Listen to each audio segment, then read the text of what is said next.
Hello and Ram Ram and Namaskar, bhai. The most awaited topic is here. Can we go to Australia from the UK?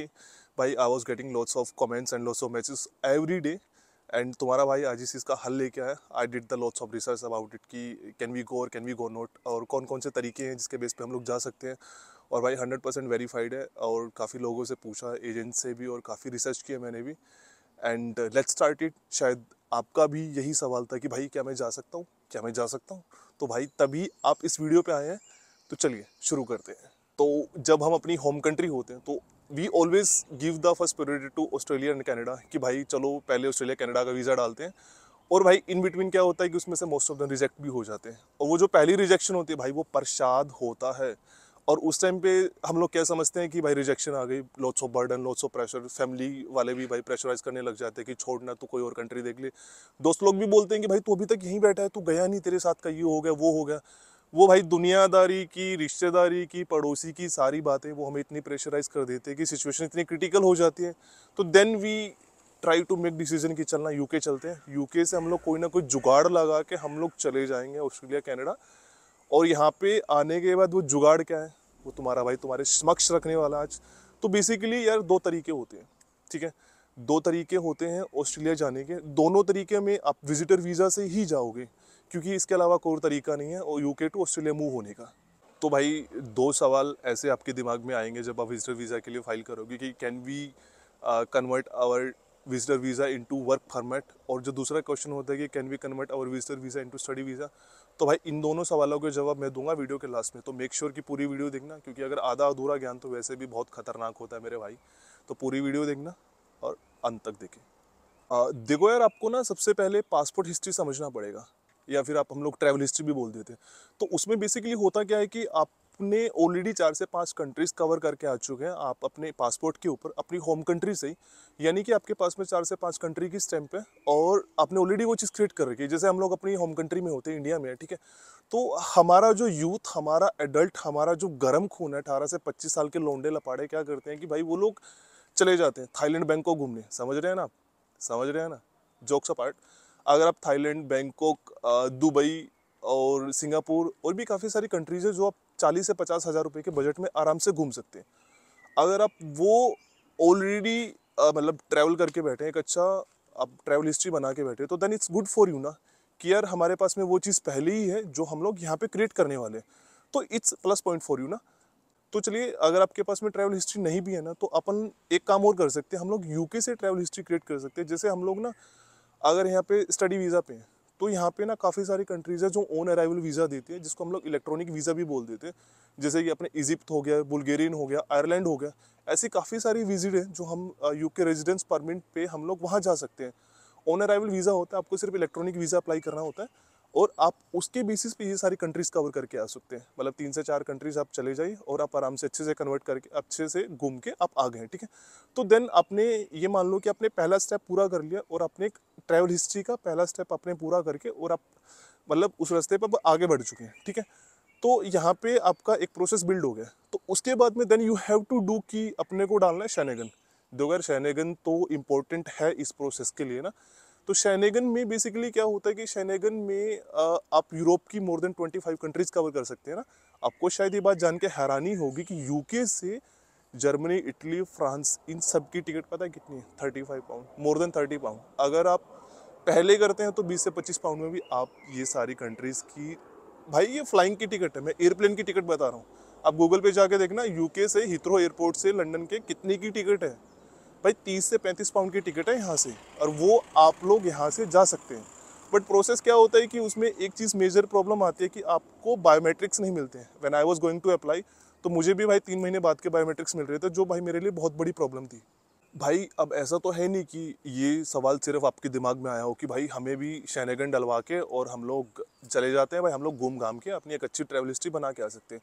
भाई हमारे जैसे हज़ारों लाखों student है भाई जो ये जुगाड़ लगाने की सोचते हैं कि भाई चलो ट्रैवल हिस्ट्री बना लो और इन बिटवीन शेनेगन डलवा लेते हैं. और शेनेगन भाई इतना ऑलरेडी रश हो चुका है कि आपको यहाँ पे बायोमेट्रिक की डेट थोड़ा सा लेट मिलेगा. बट उसमें एक प्रोसेस होता है कि अगर आपका कोई जानकार है इसमें, अगर कोई बंदा ऐसा या फिर कोई लॉयर आपको जल्दी की डेट दिलवा दे, तो देन इट्स ईजी ना, कि आपको डेट मिल गई है और आप 1 महीने के अंदर ही आपका वीज़ा आ गया, और इसका एक्सपेंस भी कुछ ज़्यादा नहीं होता है शेनेगन का। It's almost less than 200। उसमें बेसिकली आपकी जो आगे होटल की बुकिंग, मतलब टेंटेटिव बुकिंग होती है, tentative booking we can say कि मतलब बुकिंग कंफर्म नहीं है तो वो लग जाती है, और आपकी टिकट्स लग जाती है, फ्लाइंग टिकट्स भी होती हैं, और बाकी का प्रोसेस तो देखो यार, मैं शेनेगन अगर बताने लगूँ तो वीडियो बहुत लंबी हो जाएगी।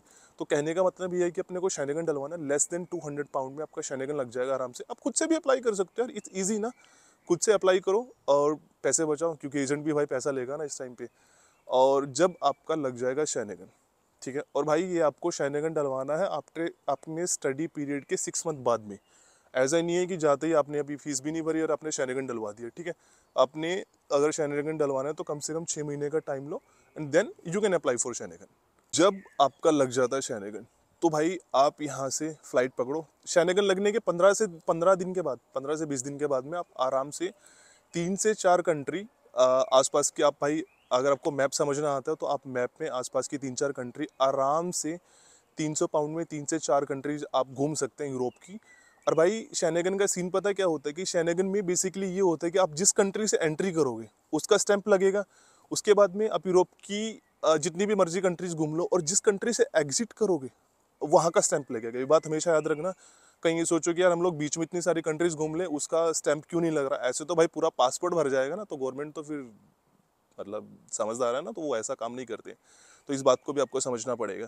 आपका जैसे ही शेनेगन वाला प्रोसेस हो गया पूरा, कि हमने शेनेगन डलवा लिया, हम लोग कवर करके आ चुके हैं, ये आपका दूसरा स्टेप हो चुका है cover. Now it's time to apply for Australia visitor visa.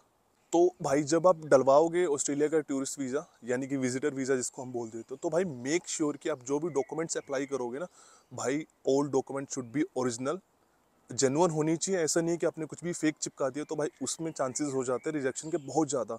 और एक बात हमेशा याद रखना है कि अगर आपका कोई रिजेक्शन था पहले, अब मान लो आपने अपनी होम कंट्री से अप्लाई किया है और then you got the rejection from that अपनी होम कंट्री, तो भाई then you have to mention कि दैट आपका जो रिजेक्शन था वो आपने उसमें ऑलरेडी मेंशन किया। भाई ऐसा कोई फ़र्क नहीं पड़ता है कि आपका एक रिजेक्शन था, 2 रिजेक्शन था और नाउ आप यूके से डाल रहे हैं, तो वो कोई मैटर नहीं करता है। आपका वीज़ा 100% आ जाएगा, बट आपको वो चीज़ मेंशन करनी पड़ेगी। अगर आप मेंशन नहीं करोगे तो ये मत सोचना कि भाई सरकार वहाँ की मतलब फद्दू है और कुछ पता नहीं है, तो then it can be create problem for you, और देन रिजेक्शन के चांसेस हाई हो जाते हैं। और आपको यार ये शायद नहीं पता होगा कि इसके लिए फंड्स वगैरह भी ज़्यादा नहीं दिखाने होते। अब ऐसा तो है नहीं कि भाई हम लोग भाई 50 लाख फंड दिखा दिया, 1 करोड़ फंड दिखा दिया और सरकार वहाँ की वीज़ा दे देगी, नहीं भाई। वो चेक करते कि जेन्युइन है या नहीं है। वो आप ऑलरेडी प्रोसेस पूरा कर चुके हैं ना जेन्युइनिटी वाला, कि आप जब ने पहले ही काफ़ी सारी कंट्रीज़ कवर कर लिए हैं, और भाई वो चीज़ वहाँ पे मेंशन हो जाती है। और फंड्स भी 5,000 पाउंड के आसपास अगर आप शो कर देते हो तो वो आपका जुगाड़ चल जाएगा, उसमें आप इजीली वीज़ा ग्रैब कर सकते हो। बट मेक श्योर कि आपने सारी चीज़ें बहुत अच्छे से प्रॉपर तरीके से खुद से या फिर किसी अच्छे जेन्युइन आदमी से अपने अप्लाई करवाएं। मतलब अगर एजेंट से भी अप्लाई करवाते हैं तो किसी ढंग के बंदे से प्रॉपर वे में अप्लाई करवाएं। एक एक डॉक्यूमेंट आपको खुद से चेक करना है भाई। मेक श्योर करना है कि आपने खुद से अप्लाई करी हो, या फिर आप किसी एजेंट से भी डलवा सकते हैं, बट आपको जो डॉक्यूमेंट्स खुद से चेक करने हैं।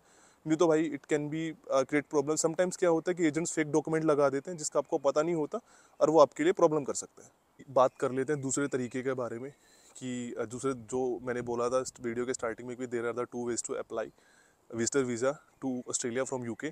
तो भाई दूसरा तरीका ये है कि जिसको हम लोग बोल देते हैं कि इनविटेशन, ठीक है। अगर आपका कोई जानकार है ऑस्ट्रेलिया के अंदर, it can B student, it can B sponsored, it can B PR है वहाँ का, ठीक है, तो उसको बोलो कि भाई इनविटेशन लेटर भेजें, ठीक है। और इनविटेशन लेटर के बेस पे you can apply the visitor visa from UK to Australia.